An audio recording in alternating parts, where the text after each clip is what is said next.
Assalamualaikum warahmatullahi wabarakatuh. Terima kasih sudah hadir kembali di mata kuliah Desain Analisis Algoritma. Kita bertemu lagi setelah UTS. Ini pertemuan pertama kita sejak UTS. Untuk pertemuan perdana kita setelah UTS ini, kita akan bahas sebuah topik yang sangat menarik sekali, yang sering sekali adik-adik temui di kehidupan adik-adik sekalian. Itu topiknya kompresi. Nah, kompresi itu pada dasarnya bisa adik temuin. Kalau misalnya adik-adik sekalian pakai WinZip atau WinRAR, itu adalah salah satu teknik kompresi, yaitu mengkompres data yang banyak menjadi data yang kecil. Itu pada dasarnya adalah ide dasar kompresi. Selain pakai WinZip atau WinRAR, juga adik-adik sekalian mungkin pernah juga pakai yang namanya JPEG. JPEG itu adalah salah satu format gambar digital, di mana dia adalah salah satu versi yang sudah terkompresi dari versi gambar RAW.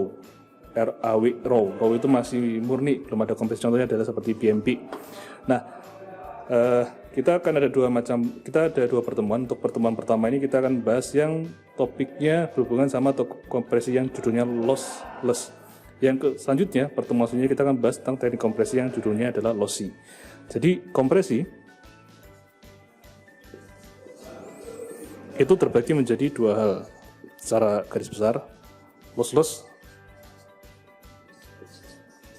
yang kedua adalah lossy. Lossy itu adalah kompresi yang menghilangkan beberapa bagian dari data yang asli, tapi seakan-akan data itu tidak rusak. Adapun lossless itu tidak ada yang dihilangkan sama sekali. Contohnya seperti apa? Misalnya seperti ini, kalau untuk lossless.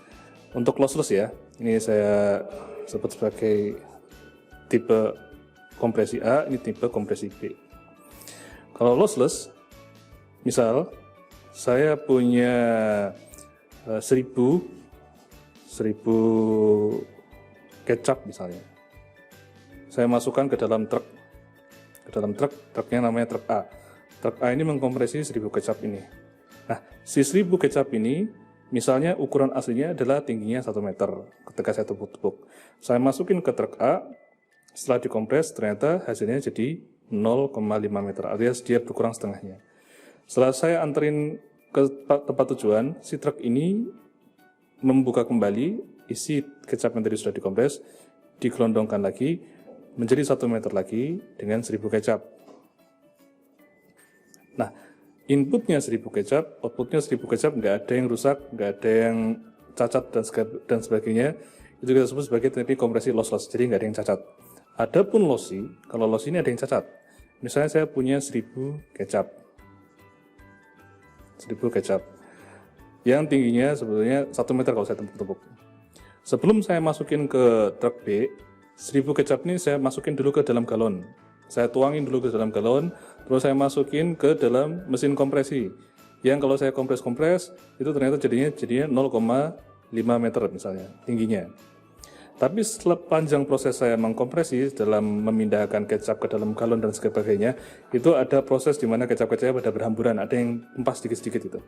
Ketika saya dengkompres lagi sampai sana, itu bisa jadi hasilnya cuma 980 botol kecap yang berhasil saya kembalikan dari hasil kompresan saya di truk B ini. Solusinya gimana? Yang sisanya ini, yang 20 kecap ini, saya campurin lagi ke dalam galon, saya uduk-uduk lagi, saya tambahi air gitu, yang kira-kira setara dengan 20 botol kecap. Nah, aslinya 1000, tapi ketika di-retrieve, dibalik ulang 980 kecap, berarti ada data yang loss di sini sebetulnya.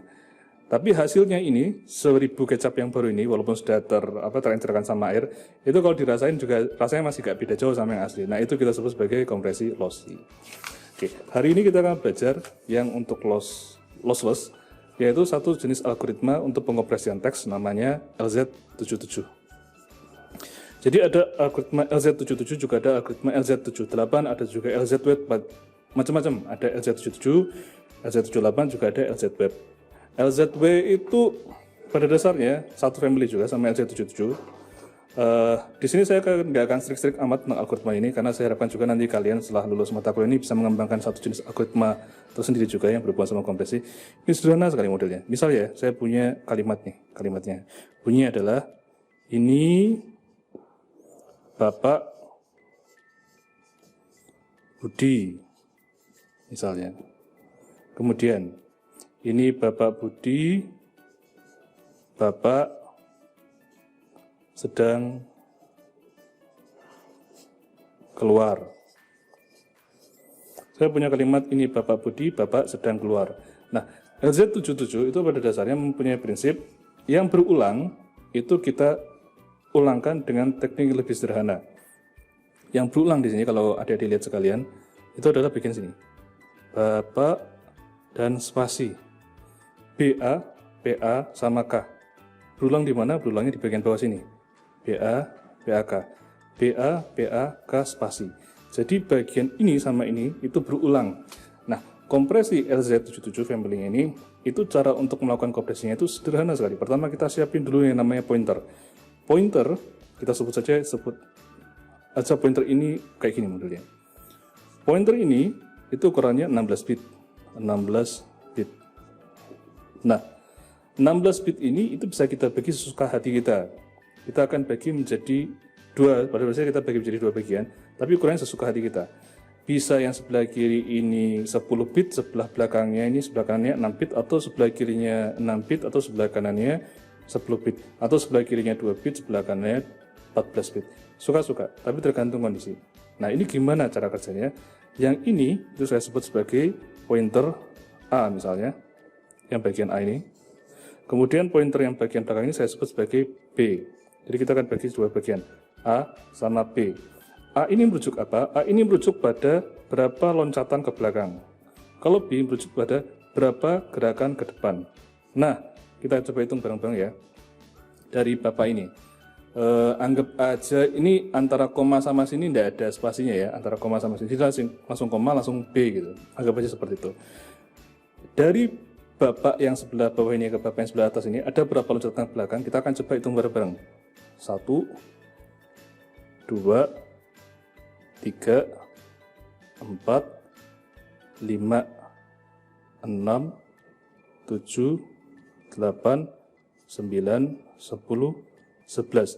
Berarti dia loncat 11 langkah ke belakang. Untuk A-nya tulis 11. Kemudian yang berulang adalah bapaknya. Berarti di sini nanti bapaknya ini berulang ke sana sebanyak 1, 2, 3, 4, 5, 6. Ada 6 langkah yang jalan ke depan. Nah, dengan cara seperti ini, kita akan dapatkan hasil kompresinya akan berubah menjadi seperti ini. Ini Bapak Budi, koma 11,6 sedang keluar. Ini adalah versi sederhana dari LZ77. Sekarang kita akan coba analisis apa yang terjadi di sini. Bapak itu yang di atas ini, itu aslinya adalah 1, 2, 3, 4, 5, 6. Ada 6 karakter di sini. 6 karakter kalau menggunakan ASCII berarti ada sekitar 6 byte. Jadi aslinya dari Bapak spasi itu memakan 6 karakter alias 6 byte kalau kita menggunakan ASCII. Sedangkan yang ini kita rubah, kita replace dengan suatu pointer 11,6. Ini ukurannya cuma 2 bytes. 2 bytes. Sekarang bisa dilihatin dari 6 bytes dia terkompres menjadi 2 bytes. Ini adalah algoritma LZ77. Nanti gimana cara mendekompres ini? Ya gampang. Berarti kita bilang aja dari pointer ini 11 langkah ke belakang dan 6 langkah ke depan ada kata-kata Bapak spasi. Nanti tinggal di-replace sama Bapak spasi. Seperti itu aja. Jadi ini adalah teknik kompresi yang pertama yang kita akan pelajari, yang namanya adalah lossless kompresi, yang tipenya adalah LZ77. Sekarang kita akan coba telah lebih dalam lagi tentang pointer ini, karena pointer ini cukup menarik sekali. Pertama, untuk pointer, tadi pointernya ukurannya kan 2 bytes tuh, 2 bytes. Misalnya di sebelah sini pointernya A, B. Ini tadi berapa ya tadi ya? 16 bit ya, 16 bit. Pertanyaannya adalah A ini harusnya berapa bit, B ini berapa bit. Ini tergantung sama bahasa atau dokumen yang adik-adik ketahui. Misal ya, misal. Kalau ini saya bagi menjadi berapa enak ya? 10 bit, yang sini saya rubah jadi 6 bit. Berarti untuk A, untuk bagian A misalnya, dia punya langkah maksimum bisa jalan ke belakang sebanyak berapa? 1, 2, 3, 4, 5, 6, 7, 8, 9, 10. Ini yang untuk A-nya. Untuk B-nya 1, 2, 3, 4, 5, 6. Yang ini ada 10, yang ini ada 6. Ini setara dengan kira-kira bisa melompat ke belakang sebanyak berapa? 2 pangkat 10 atau 1024 karakter ke belakang.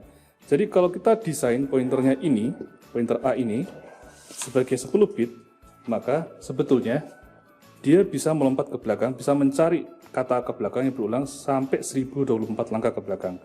Tapi kalau B-nya ini, sehingga kalau tadi 10, akhirnya B-nya 6. Sehingga kalau B-nya 6 ini, kita akan bisa desain, dia bisa mencari karakter yang ke depan, bisa maju ke depan sebanyak 2 pangkat 6 kira-kira. 2 pangkat 6 berapa itu? 64. Nah, ini berarti dia bisa mundur ke belakang sebanyak segini, dan dia bisa maju ke depan sebanyak 64. Perlu nggak sih kita butuh 64 langkah ke depan untuk bahasa Indonesia? Sebetulnya untuk bahasa Indonesia, itu kita bisa list dulu seluruh kata-kata terpanjang di bahasa Indonesia. Misalnya kata-kata terpanjang di bahasa Indonesia adalah ya, ini contoh aja ya, misalnya kata-katanya memperdagangkanlah misalnya. Ini kan cukup panjang nih. Kita coba ya, 1, 2, 3, 4, 5, 6, 7, 8, 9, 10, 11, 12, 13, 14, 15, 16, 17, 18. Jadi ini kayaknya masih kebanyakan untuk desain untuk desain bahasa Indonesia. Karena ternyata di bahasa Indonesia pun ini nggak sampai lebih dari 20 ternyata. Tapi kalau misalnya adik-adik sekalian pas buka kamus bahasa Indonesia, kata-kata terpanjang di bahasa Indonesia itu ada 24 karakter, berarti sebetulnya 32 aja udah cukup. Karena 2 pangkat 5 atau 32 langkah itu sudah cukup untuk mengcover bahasa Indonesia.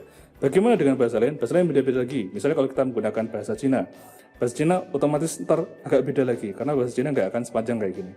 Paling kalau bahasa Cina butuhnya sekitar 4 karakter, tapi karakternya tipenya Weichar. Weichar itu yang satu Weichar setara dengan 2 karakter, seperti itu. Jadi desain dari AB-nya ini ukurannya berapa sama berapa tergantung dari bahasa masing-masing. Kalau bahasa Indonesia misalnya panjangnya, kata-kata terpanjang di bahasa Indonesia misalnya ada 20 karakter, berarti kita cukup ini rubah jadi 32 atau sekitar 5. Sehingga dia bisa mundur ke belakang sebanyak 2 pangkat 11, atau setara dengan 2048 langkah ke belakang. Seperti itu. Ini untuk yang analisis pointernya. Jadi pointer ini tergantung bahasa atau tergantung dokumen yang nanti adik-adik sekalian mau analisis. Ini untuk materi LC77, saya harap mudah dipahami, dan semoga juga nanti mungkin diantara kalian mau bikin algoritma jenis sama ini, tidak apa-apa, ini masih terbuka sekali algoritmanya. Mau kalian bikin algoritma yang lebih canggih atau lebih kece daripada ini juga silakan. Saya tutup untuk materi hari ini. Terima kasih. Wassalamualaikum warahmatullahi wabarakatuh.